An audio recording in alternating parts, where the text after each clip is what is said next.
Welcome to the Trades Podcast, a podcast about the business of home improvement and promoting the trades to young adults. In this podcast, we talk with business owners, educators, and professionals about the benefits, skills, and related experiences of the home improvement business. Tips to help you with being successful from entry into the trades or established business owners. In this podcast, we hope to influence some young adults that the trades as a career is a great option leading to full and prosperous life. I'm Danny Torres, an MC, DJ, and podcaster, inspiring young adults by shining light onto career opportunities in our world today. And I'm Jeff Mudd, home improvement contractor, writer of the Millionaire Carpenter series, and podcaster. Stay tuned to 15 to 20 minutes of insightful tips. TheTradesPodcast.com, ladies and gentlemen. I'm DJ Danny, and I'm here with Jeff Mudd, home improvement contractor. Awesome. And we have a beautiful, awesome guest here today, Mr. Tom Frederick with San Diego Flood and Restoration right here. Hey. Hi, Danny. Hi, Jeff. My name's Tom Frederick with San Diego Flood Restoration. I was born and raised in San Diego. Know it like the back of my hand. Started the restoration business in very early, probably 96, and got real serious in the game in 2006, got incorporated and run a boutique crew. We specialize in single-family residences, although we can do some commercial jobs and bigger ones. But been doing it a long time, and happy to be here. Yeah, absolutely. Glad to have you. It's perfect, yeah. I mean, we were just talking a little bit before, when you were coming in and all that, just kind of getting a feel for what type of jobs that you're kind of getting into right now. Yeah. I mean, San Diego, not too much rain or anything or flooding, all that, but there's obviously those emergency jobs that you run into with, plumbing and pipeline and all that. Right. Flood is a term we use in here, even though there's rarely a flood in San Diego, although we've had a few big ones in the past years, but they're very few and far between. All our jobs are more the ruptured pipe break, water heater break, hose lines, rain. And we also, we get into fire damage, mold remediation.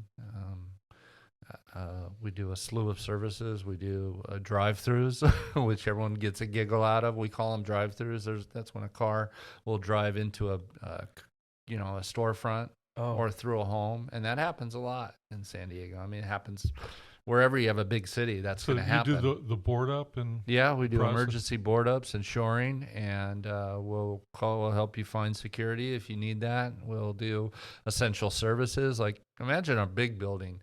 They're losing a lot of money per day, so they're going to want to jump on everything, which are essential services, which are bathrooms, employee wash up, clean air to breathe.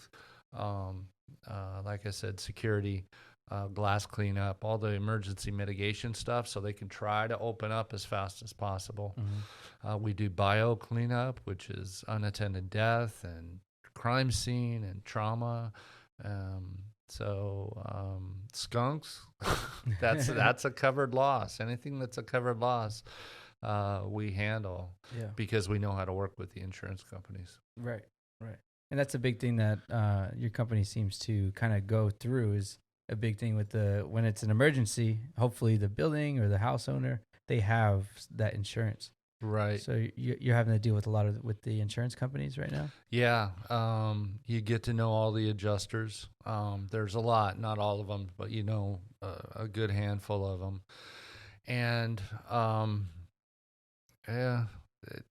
touchy subject. They have a job to do, and this is the way I like to say it. Adjusters are just like water damage cleanup. There's good ones and there's bad ones. Mm-hmm. There's people that all they want to do is just chop you down and provide no services for the client, their client being the homeowner's insurance company. And there's bad restoration companies that will rake in the profits and then just do shoddy work. So it's not like they're bad and we're good. Yeah. But to work with the insurance companies is difficult because they all have different policies. And then amongst policies, adjusters have a lot of lateral movement on how they want to handle the loss. and a style that they use and how they like to work. And you work with them, you provide them the documentation they need, submit invoices, negotiate, explain sometimes, provide credentials sometimes. Yeah. It's multifaceted. Yeah, I mean that's good info, and I mean in a sense of that's where you are right now. You know, you're already seasoned into the trades of your San Diego, you know, your flood restoration and the other services from your for fire and smoke cleanup and all that. But you said 96, right, is when you started. Yeah. What was that process like in 96? What were the steps that kind of helped you get to that point right there? It's funny. This is how brutally honest I am. I'm going to tell you my first flood. Yeah. It was a bedroom. And the way we found out what was wet and what was not was we got on our hands and knees and felt. And that was not right, but a lot of people did it. It was, this was just a small residential job. Like feeling the carpet. You just feeling the carpet and checking under the bed. And Right. As opposed to now you have a moisture meter. Oh yeah, and we got certification and moisture meters, and we have criteria, and California is real strict on criteria. We can talk about that in and of itself. But to your question, got into it. I was a carpet cleaner. In '92, I was a carpet cleaner. So from 92 to 96, I was like just a carpet cleaner. And then people started calling you for these small floods. So, it wasn't horrible, but it was not right, you know? So I got into it, and then I said, hey, this is something I want to get into. So you get educated and you get your certificates, and that's how I built the business is, learn. And a lot of flood companies some flood companies are happy to share with you. Right. Because you get a big flood, when you're small and you get a big flood, you give it to the bigger guys, and they let you walk around and they show you how to do it. And it's a good stepping stone. It's a good way to learn. Oh, that's great. So that was a long time ago, and now we do things obviously different. Yeah. But that's how we started. That's cool. And you mentioned like your certifications and all that. What like say a young entrepreneur trying to get into the trades, or that's already in like within a company that's already working in the flood restoration, what type of certifications would they need to get now in order to get into the business? Definitely I would recommend good training by a good company. So if anyone decided to come work for us or any of the good quality companies out there, they should get in as just an entry-level apprentice tech. And then in no time at all, they'll get trained, they'll get asked to get certified by the company, and maybe the company will even pay for that. I know I would if it was an employee who showed drive. And it's called just a water damage cleanup technician. That's the certification. The overseeing entity is called IICRC, International Institute of Carpet Cleaning and Restoration. Okay. And you just Google that and you're in.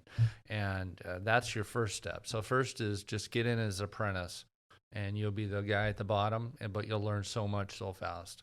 And then if you like it, you just start getting certs, and the more certs you get, the more sought after you are. Right. And after that, you can grow into a mold remediation, antimicrobial certification, fire and smoke. Those are the primary three. And then if you want to go crazy, you can learn a lot more. You get a lot more certification. Junior colleges have some things to learn about construction planning, project planning, management, those kind of really good programs. I took a couple, and I'm so happy I did. Yeah, that entry-level certification you're talking about, Tom, I think that should be how long's the training on that? It's not long. And that's why you need to get in with a good company, because the certification alone is okay, but until you get your hands on it doesn't go. It's a part of the puzzle. It's part of the training. But to answer your question, it's a 5-day course. 8 hours a day. 5 days. You dedicate a week of your life. Yep. You've got a certification. Yeah. Because I notice in the Help Wanted ads right now that there's jobs There's job openings for that. There's a lot. So, yeah, there's a lot of good companies I know that are out there that are looking for quality people who are willing to, absolutely get on it. And it's not hard. And then, of course, you got to take a test after that, and there's a small fee for the test. And IRCRC, by the way, one more plug to them, because they are the leading trade institute of what I do. And they're global. I mean, they have certifications across the world, Right. not proliferated like the United States. Somebody takes that test in Toledo, Ohio, comes out here to California. Oh, they're good. They can walk in and get a job. Same likely. Language, exact same language. Awesome. And it's all ANSI approved, by the way, which is a huge stamp that the IRC got about, I want to say, maybe 10 years ago, 12 years ago. So that's how new really we're progressing and becoming recognized as a very serious field. Absolutely. I mean, you got your house and pipe breaks and a couple of rooms. And then, we've done nurseries, we've done schools, we've done the post office facility in Carmel Valley with effluent. I mean, you better be certified, you better be insured, and you better know what you're doing, or you're going to get called out real fast. Yeah. So there's different plays, and that's a good thing for people who want to maybe get into this business, is you can get in just doing the houses and the small stuff, because the employer won't put you in a gigantic loss on your first day, and then you move up. Yeah, you're going to be teamed up with somebody, but you're learning the language of the equipment you're using. Right. Yeah. Right. How it works. I mean, we had an unfortunate project together a while back. And it was quite interesting for me. I mean, all the years I've done contracting, I never had a loss like that where we had to bring in somebody to help us. And just watching the way the equipment worked, and the plastic went up for the barriers. What are they called? Containment areas. And you got you got containment with negative air, and you got containment scrubbing, which is neg air means it's negative pressurized, and that's for a reason. You want the bad stuff out. And in fact, we did have mold on that job. That's right.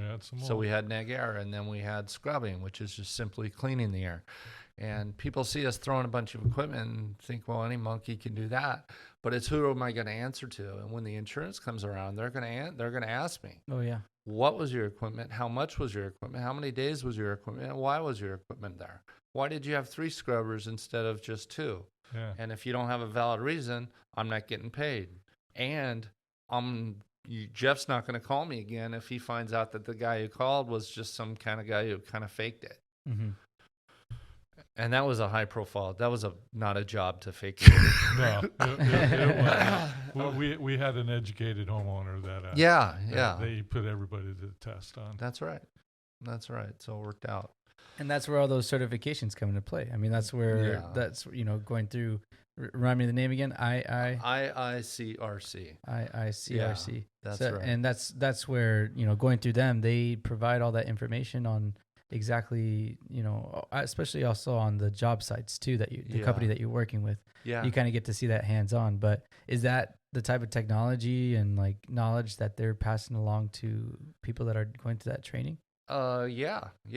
And there gets to be a tipping point where one guy cannot understand all the legislation and standard operating procedure. Oh, by the way, I regress.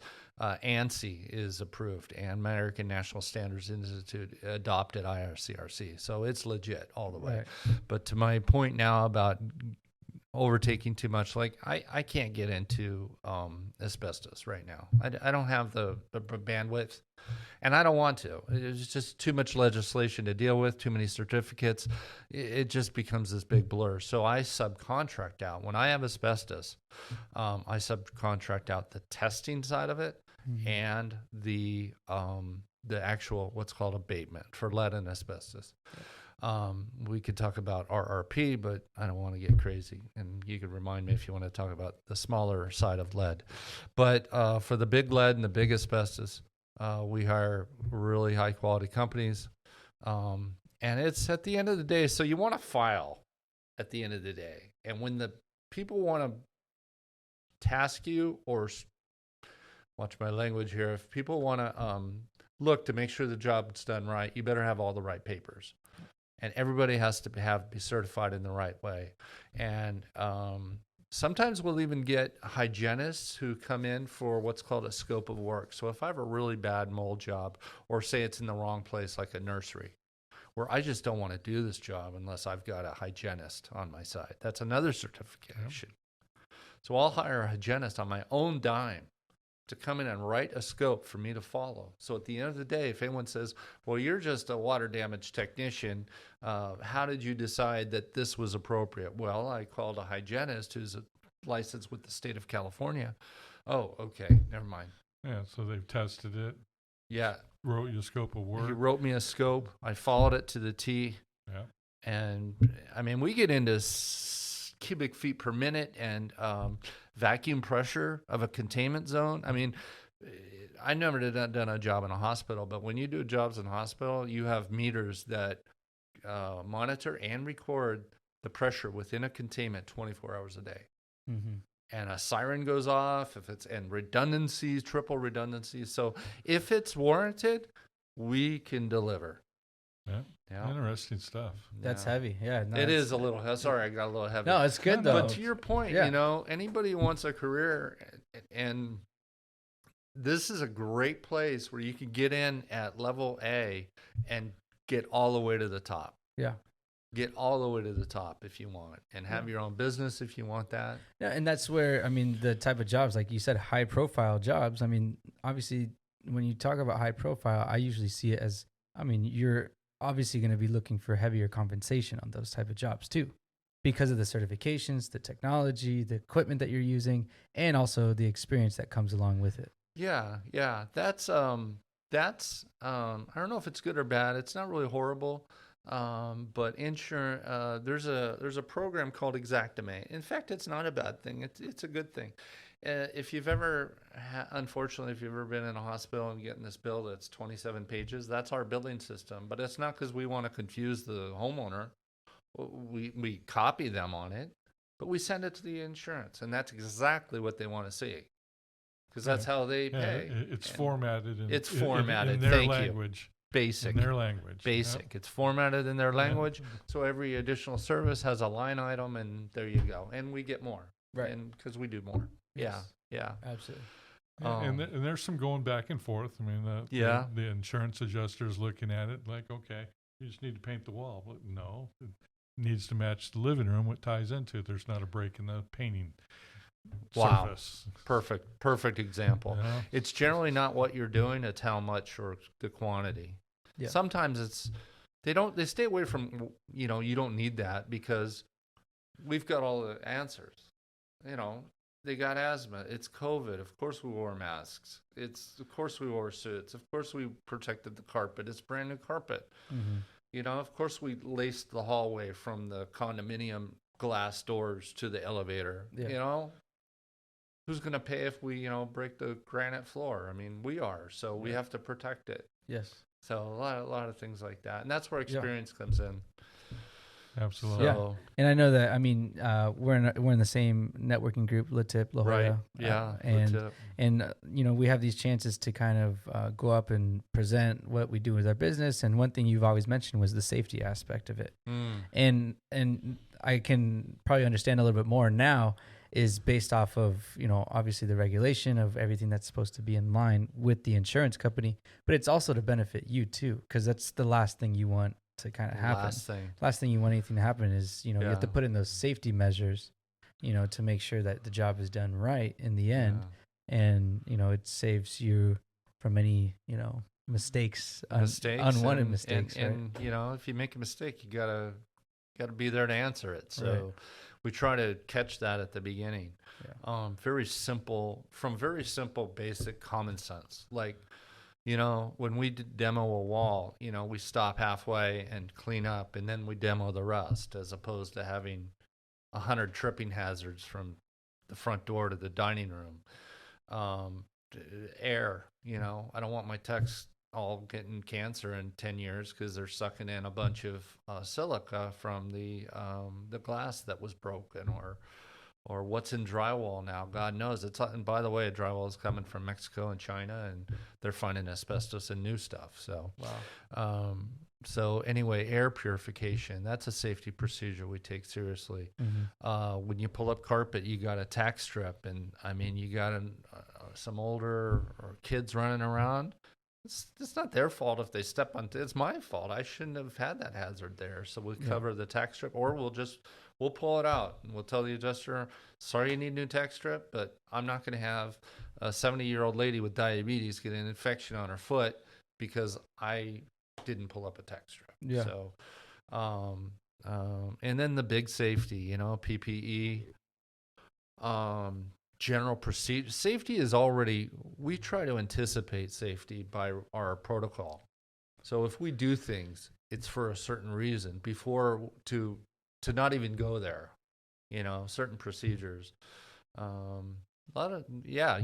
go into a bad situation. So the last thing you want is, my guy, my customer, broke his wrist because I freaking left a hammer on the table and whatever. Pick an example. Yeah, exactly.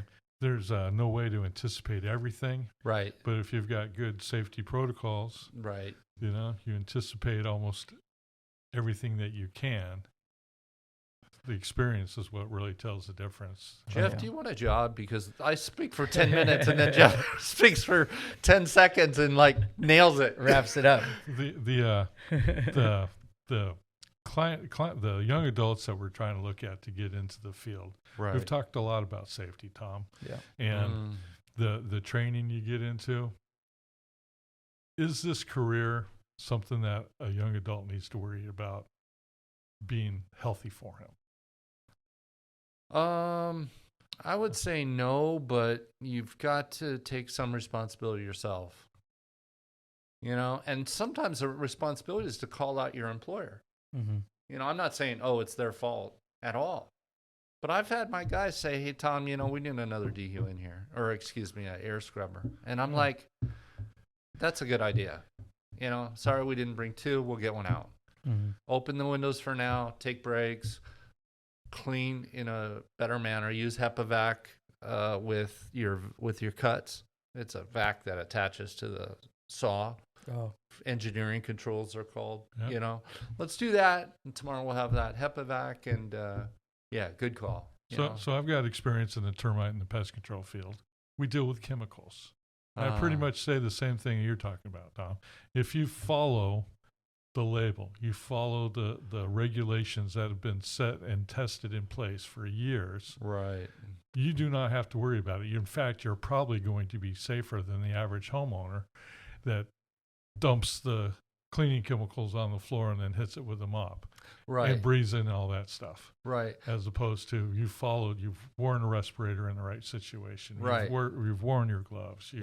You're setting up the equipment to clean the air. You're actually probably in a safer environment. Yeah. In my opinion. And how we aerosol liquids. I don't know if a lot of people know it, but you don't fine mist liquids. You don't want to do that. Mm-hmm. Unless you're wearing proper masks, but you always make the droplets fall quickly, the big droplets. But another thing to that point is, would I want to be a water damage tech from age 20 to age 60? No, that will accumulate. But you become a tech for a couple, 4 years, 5 years. Then you become a senior tech. Then you become a project manager. You slowly, when you roll yourself out of 8 hours a day, sucking in drywall dust, even with PPE.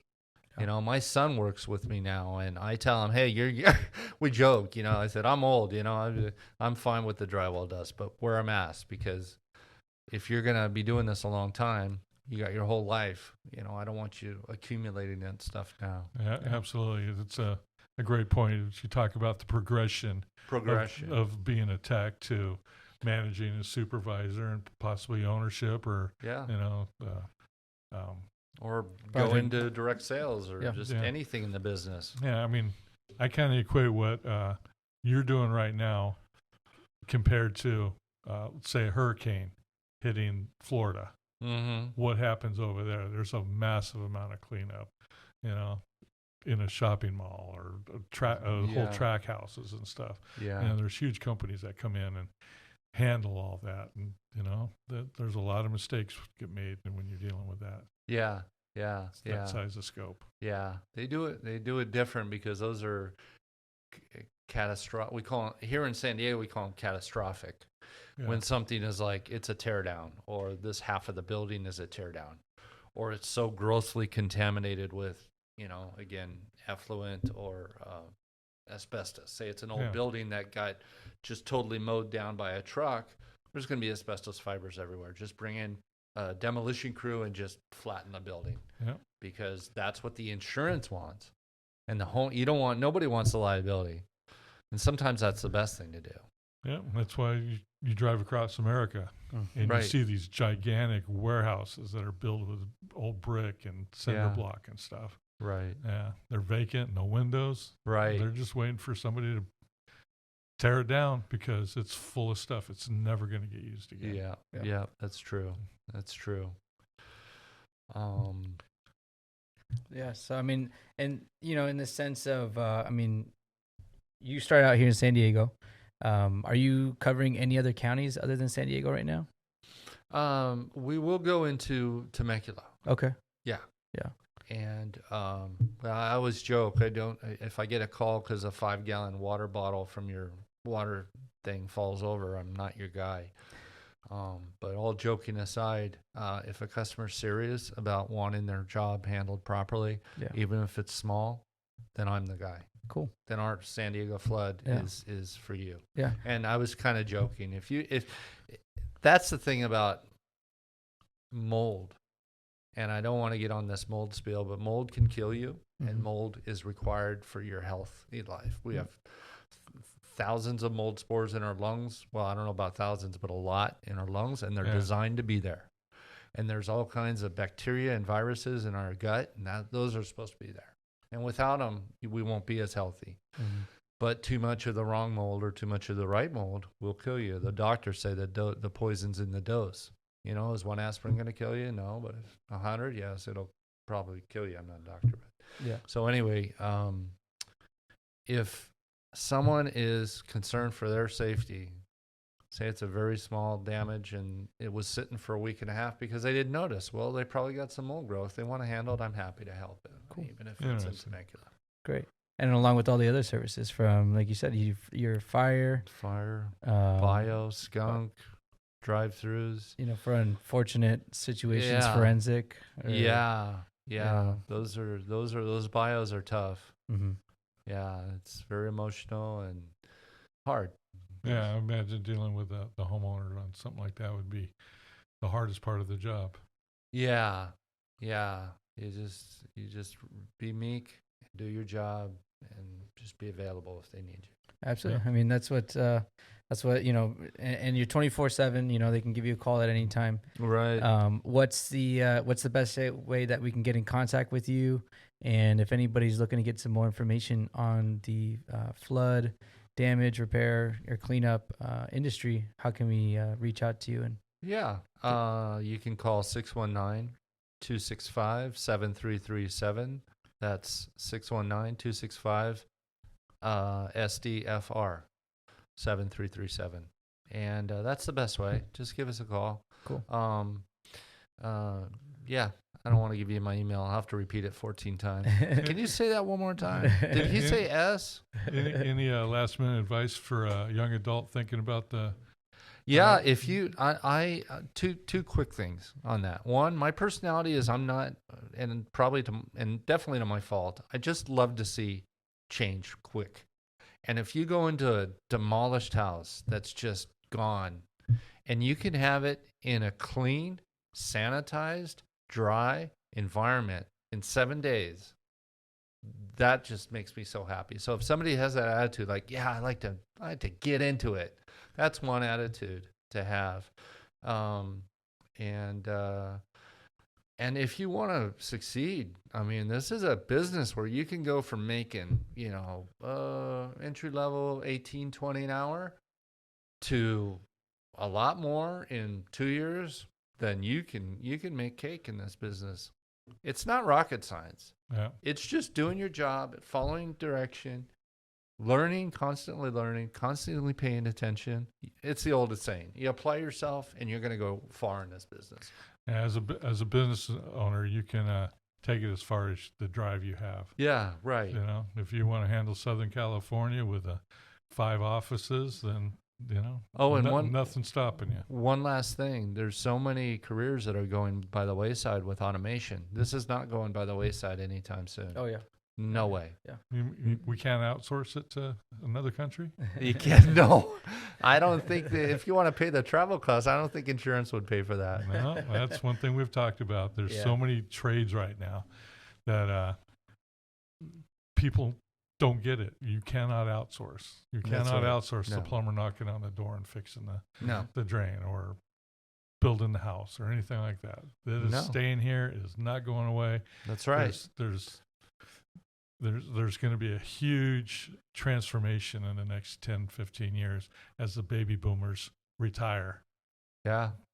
There's going to be a lot of openings and needs and chance for growth and advancement and making some serious money. And the best thing about being in the contracting fields is that when you get a leaky pipe, not a flood, but if you get a leaky pipe or your switch is broken, you know, if you've been in the trades for 10 or 12 years, you could probably handle that yourself. And why pay somebody $300 or $400 or $500 for a service call? I love the trade work. Absolutely, yeah. I'm a handyman at home. Yeah. We never get to them, but you told me 6 months ago. It doesn't mean you need to remind me in the next 6 months. I know.